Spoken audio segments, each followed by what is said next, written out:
નમસ્કાર દર્શક મિત્રો, હું જપન શાહ, કાનમ એક્સપ્રેસ ન્યૂઝમાં આપનું સ્વાગત છે. જોઈએ આજના મુખ્ય અને મહત્વના સમાચાર. ભાવનગર સિવિલ હોસ્પિટલના સેવાભાવી તબીબ ડોક્ટર ગણેશ બારૈયાનું ગાંધીનગર ખાતે સન્માન કરતા આરોગ્ય મંત્રી શ્રી પાનશેરિયા. શારીરિક અક્ષમતાને મજબૂત મનોબળથી પરાસ્ત કરનાર ભાવનગર સિવિલ હોસ્પિટલના સેવાભાવી તબીબ ડોક્ટર ગણેશ બારૈયાનું આજે ગાંધીનગર ખાતે આરોગ્ય મંત્રી પ્રફુલભાઈ પાનશેરિયાએ ભાવસભર સન્માન કર્યું હતું. આ પ્રસંગે મંત્રીશ્રીએ યુવા પેઢીને પ્રેરણાદાયી સંદેશ આપતા કહ્યું હતું કે જીવનમાં કોઈ પણ નિષ્ફળતાથી ડરશો નહીં. ડોક્ટર ગણેશ જેવા લડવિયા બનો. તેમણે ડોક્ટર ગણેશ શૈક્ષણિક સંઘર્ષ ગાથાને અભ્યાસ કરતા ગુજરાતના યુવાનો માટે દીવાન દાંડી સમાન ગણાવી હતી. આરોગ્ય મંત્રી પાનશેરિયાએ વિદ્યાર્થીઓમાં વધતા આત્મહત્યાના પ્રમાણ અંગે ઊંડી ચિંતા વ્યક્ત કરતા જણાવ્યું હતું કે એક દીકરો કે દીકરી આત્મહત્યા કરે ત્યારે મમ્મી પપ્પાના સપના રોળાય છે, જેથી નિષ્ફળતામાં હતાશ થયા વિના અથાગ મહેનત કરીને ફરી બેઠા થવું એ જ સાચું જીવન છે. તેમણે કહ્યું કે મેડિકલ, એન્જિનિયરિંગ સહિતના અભ્યાસક્રમોમાં અભ્યાસ કરતા વિદ્યાર્થીઓએ નિષ્ફળતા કે ટિકેટીથી ગભરાવાની જરૂર નથી. હતાશામાં વિદ્યાર્થીઓએ આત્મહત્યાનો વિચાર કરતા પહેલા તમારા માતા પિતાની હાલત શું થશે અને તેમના હૃદય પર શું વીતશે તેનો વિચાર ચોક્કસ કરવો જોઈએ. જ્યારે હોસ્ટેલ કે બહાર રહીને ભણતા યુવાનો ઘરે જાય ત્યારે મોબાઈલને બદલે માતા પિતા, ભાઈ અને બહેન સાથે સમય વિતાવે તે ખૂબ જરૂરી છે. આ પ્રસંગે મંત્રીશ્રીનો આભાર વ્યક્ત કરતા ડોક્ટર ગણેશ બારૈયાએ જણાવ્યું હતું કે મને MCI જેવી સંસ્થાએ રિજેક્ટ કર્યો હતો, પરંતુ હતાશ થયા વિના મેં સુપ્રીમ કોર્ટ સુધી લડત આપીને ડોક્ટરની પદવી મેળવી છે. મંત્રીશ્રીએ આ ગુરુ શિષ્યના અતૂટ સંબંધને બિરદાવ્યો હતો અને મેડિકલ કોલેજના ડીન તેમજ સુપ્રિન્ટેન્ડન્ટના સકારાત્મક સહયોગની પણ પ્રશંસા કરી હતી. રિપોર્ટર સાગર સોલંકી. ડોક્ટર ગણેશ MBBS કરેલું છે. ખૂબ સંઘર્ષ કરીને ભગવાને ઘણીવાર શારીરિક રીતે બધું ન પરંતુ એમને સિદ્ધ કરી દીધું છે કે મન હોય તો માણસ જવાય. તો આજે ભાવનગર સિવિલ હોસ્પિટલની અંદર ડોક્ટર તરીકે કામગીરી ફરજ બજાવી રહ્યા, સેવાભાવી કામગીરી કરી રહ્યા છે. ડોક્ટર ગણેશે ખૂબ સંઘર્ષ કરીને MBBS પૂરું કર્યું છે. આ ટીનેજર અને યુથને હું સંદેશો આપું છું કે તમે હાર્ડ વર્ક કરશો, મહેનત કરશો, તમે દ્રઢ સંકલ્પ રાખો તો આ જો ગણેશ ડોક્ટર બની શક્યા તો બીજા કેમ ન બની શકે? એટલે માત્ર ડોક્ટર બનવું એ નહીં, એન્જિનિયર અને કોઈ પણ ફિલ્ડની અંદર તમે જાઓ, યુવાનો કામ કરો, હતાશ નહીં, કર્મ કરો. એમને કર્મ કર્યું. હું એટલા માટે એમને આજે સન્માનિત કરી રહ્યો છું કારણ કે કેટલાય સ્ટુડન્ટ્સ વર્ષ દરમિયાન આત્મહત્યા કરી લે. તમે ક્યારેય તમારા મમ્મી પપ્પાના કલ્પના કરી છે કે એનું રુદન કેવું હશે? તમે આત્મહત્યાનો વિચાર સુધા એક યુવાન દીકરો કે દીકરી કરશે તો તમને ખબર છે તમારા મમ્મી પપ્પાની હાલત શું હશે? તમે એમના જીવ છો, તમે મમ્મી પપ્પાના સ્વપ્ન છો. મારા મેડિકલ કોલેજની અંદર જ્યારે પણ આવો અણબનાવ બને, હમણાં 1 મહિના પહેલા અણબનાવ બન્યો, આત્મહત્યા કરી દીકરી, ત્યારે ખૂબ દુઃખ થયું કારણ કે મમ્મી પપ્પાએ સ્વપ્ન, અરે તમે નાપાસ થાવ, બીજી વાર પ્રયાસ કરો. દુનિયા આજે અંધારું છે તો રાતના અંધારું સવારે સવાર થવાની છે.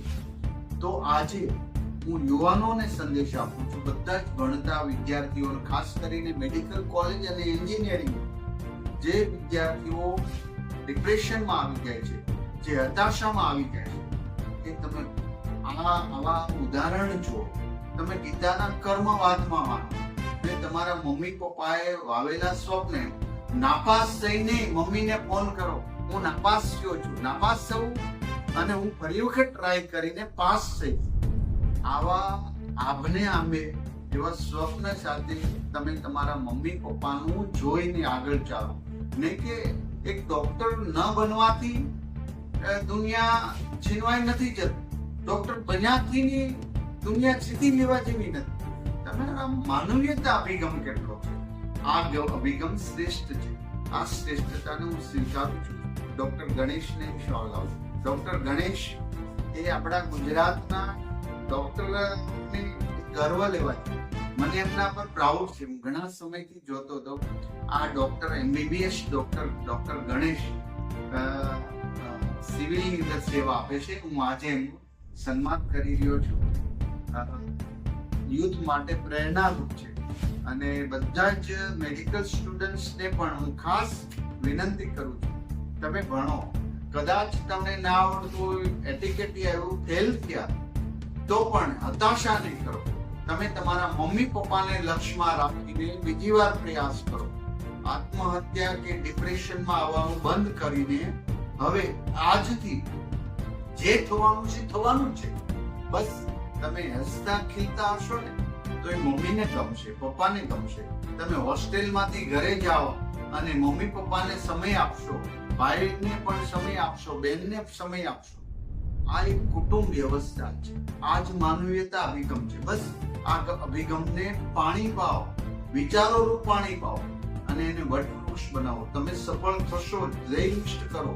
અને માત્ર પાસ થવું ને નાપાસ થવું એ સફળતાની માપદંડ નથી.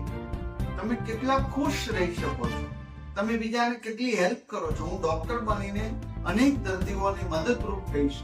આવો દ્રઢ સંકલ્પ કરીને આગળ વધો. ખાસ કરીને મારા હોસ્ટેલની અંદર ભણતા દીકરા દીકરી મેડિકલની અંદર એમને મારો આ સંદેશો છે, સંદેશો પહોંચશે, મને વિશ્વાસ છે.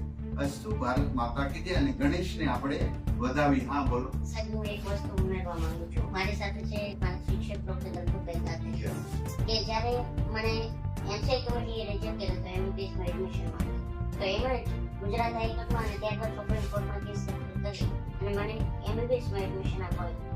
તો હું આપના થ્રુ એ જણાવવા માંગુ છું કે શિક્ષક કેવો હોવો જોઈએ એનું એક શ્રેષ્ઠ ઉદાહરણ મારા શિક્ષક છે ડોક્ટર દલપતભાઈ કાતરિયા.